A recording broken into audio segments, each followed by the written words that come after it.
Hey, what's up, everybody? Craig Smoak with the 365 Sports Newsletter Baylor edition, a once-a-week look at the Baylor Bears football team as part of our 365 Sports Newsletter project. If you want to sign up for our once-a-week newsletter that drops on Wednesday mid-mornings and takes a look at all 16 teams from a video and article point of view. So if you want to read something, we got that for you. If you want to just watch something, we got that for you as well to learn more about the league, the whole league, and nothing but the league. And go to 365sports.video. You can see the newsletter there. You can also sign up to it, make sure that's in your inbox. But here we are every single Tuesday to talk a little bit more in depth about the Baylor Bears as part of the newsletter project. And man, thought we were going to be talking about some pretty bummer news as of about halfway through that game on Saturday between SMU and Baylor up in Dallas. The Hilltop rocking as much as the Hilltop can possibly rock with an in-state unofficial rival and bragging rights on the line. You have two small Texas private schools who have had a very lopsided rivalry as late, a lot of bad blood, a lot of similarities, and definitely a fight for turf. But a team in SMU that's fresh off of ACC entry after the likes of the Baylors of the world trying to keep them out of their power conference grouping. Couldn't prevent SMU from buying their way into the ACC. Couldn't stop them from then going and making the college football playoff. But you could put a little stop in their momentum as far as this year goes and knock them out of the top 25 with a solid enough win, and that's exactly what Baylor did. Now, I don't know that I necessarily agree with SMU tumbling out of the top 25 after losing to what I think is a borderline top 25 team in Baylor in double overtime, mind you. But they are an ACC team, so they get treated like that as not really being a name brand. We kind of know how that goes when it comes to the pollsters out there. Nevertheless, it was still a big top 25 win for Dave Aranda and Baylor. Top 25 wins being super elusive. We told you last week, we talked about it throughout 365 Sports as well during the week, that it had been 4 years since Dave Aranda and Baylor had won a ranked game. Coming up on 5, it was Ole Miss, the 2021 Sugar Bowl that capped off their historic and best season in school history. But a lot of swings and misses since then. Over in all of the ranked games beyond that point, 22, 23, 24, and then getting here into 25. And good thing is now you no longer have to talk about that streak because the streak is over. And we'll see when it resets the next time they get a top 25 opponent at home or on the road. But a nice thing to be able to get off your back and a nice streak to break and an incredible way to do it. This team is elite when it comes to passing the football. Sawyer Robertson turning a lot of heads. I think a lot of people already focus on Sawyer Robertson amongst the bevy of Big 12 quarterbacks that have, I guess, what you would call NFL potential. I think certainly in the case of a Sawyer Robertson, that's true.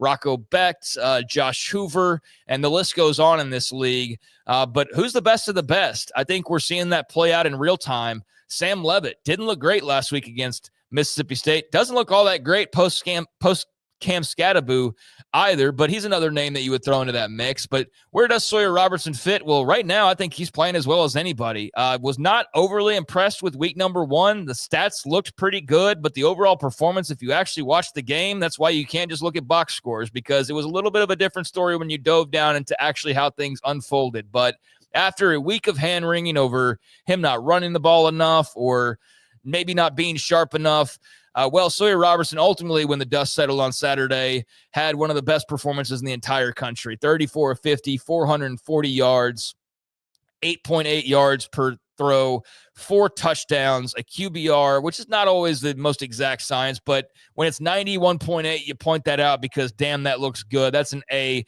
for you there. And then just an incredible performance from his group of wide receivers to compile that 440 yards. Josh Cameron, 9 for 151 and 2 TDs. Ashton Hawkins, 10 for 145. Kobe Prentice, all this dude does is score touchdowns. 2 touchdowns, 4 catches, 63 yards as well. Michael Trigg, not as involved as heavily as he was against Auburn, but that's good. He doesn't need to be a 100-yard every game tight end. And in this case, a lot of other guys picking up some of those numbers like Cameron and Hawkins. Just incredibly impressive performance. And then you had others, Cole Wilson with a couple catches, Cade Knight with a couple catches, Bryson Washington with a couple catches. But you knew Josh Cameron would be great. you wondered about Ashton Hawkins and when he would be able to play and how all that would work out. And then once you got the news that he was going to be available, you said, oh, dang, this has got a chance to be pretty good. You like the pickups of Prentice and Cole Wilson, but you're seeing those pay off immediately in these first couple of games. Even though they're 1-1, you saw the flashes, especially from Cole Wilson there in that first game. And then you add a really dynamic tight end to Michael Trigg into that group as well. And this passing offense is a lot of fun. Jake Spavital, Sawyer Robertson, and the weapons surrounding them. And O-line deserves credit as well.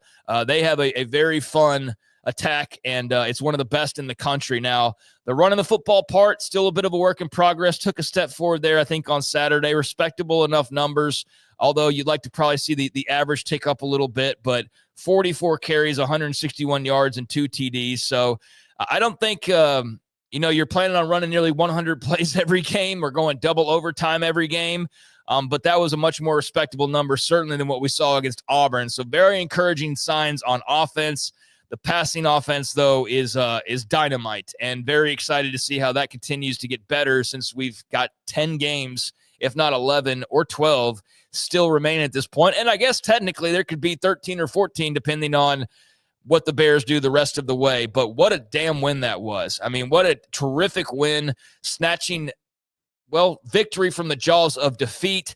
And early on in that game, as SMU went up 10-0, and then you saw Baylor start to roll back and obviously put up a fight in the second quarter and make things a bit more interesting. But as that game was going on, it just felt like, this is going to be one of those just looking in the mirror, pondering the big picture, future of the program, and God, where do we find ourselves? We never beat ranked teams, and now we're losing to SMU. And at one point, looked like you were going to lose convincingly to SMU, and just wonder what awaited on the other side of that. But thankfully, we don't have to wonder about that because they were able to turn their fortunes.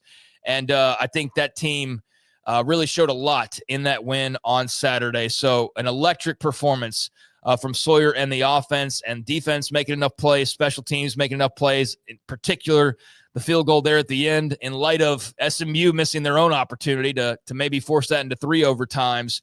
You handled your business on the road against the top 25 team who was in the playoff a year ago. And not everything is a transitive property where this is the same SMU team, but it's the optics. And the optics were going to be really bad if you didn't handle your business on Saturday. So glad to not be having that conversation. And that rolls into what should be a pretty good week or two for Baylor football after an electric start to the season with the Auburn home game and all that came with that. And then just kind of the energy dump and disappointment afterwards, and then revving it back up to go on the road and play top 25 SMU. You, like everybody else has been able to do once or twice already this season, now get to kind of take a deep breath. With all due respect to Samford, they're rolling into Waco. You're at home. You're fresh off a big win. It's an early kick. You should be able to handle your business, feel pretty comfortable early on in the second half that you've done what you needed to do. Get your guys off the bench. Let everybody play. Like, that would be the ideal scenario this weekend, and that's the scenario that I expect. Nothing but a blowout of Samford. Anything other than that, I think, would be kind of mind-boggling. So I don't even want to think about what that would entail, quite honestly. So I'm pretty confident this week being your layup game, as it should be. And then we'll get back to the,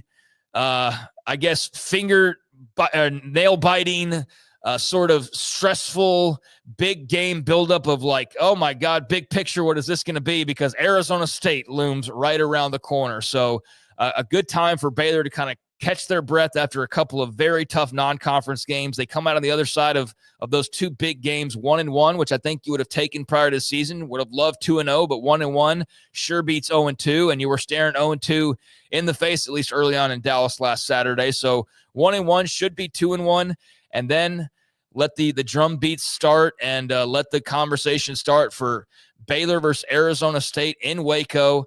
But we'll wait till next week to talk about that because, it's Samford week. But that Baylor SMU game, especially in light of Arizona State's loss to Mississippi State on Saturday, and the manner in which they lost it, a team prone to giving up the big pass play, you think Baylor might be able to take advantage of that here in a couple weeks? I think they probably should be able to. We'll talk about that, though, next week. Handle your business, stay healthy, empty the bench, and as fans, have fun and enjoy maybe not biting your fingernails off this weekend and stress over the outcome. That's deserved after these first couple of exciting but stressful weeks of the season. So big win, 48-45. Bears roll. Expect them to do the same against Samford. And next week, we'll talk Sun Devils. Until then, please hit that like and subscribe button if you want a once-a-week video as a part of your Baylor fandom experience, or you just want to learn a little bit more about the Bears. You just appreciate what I do and you want to support me.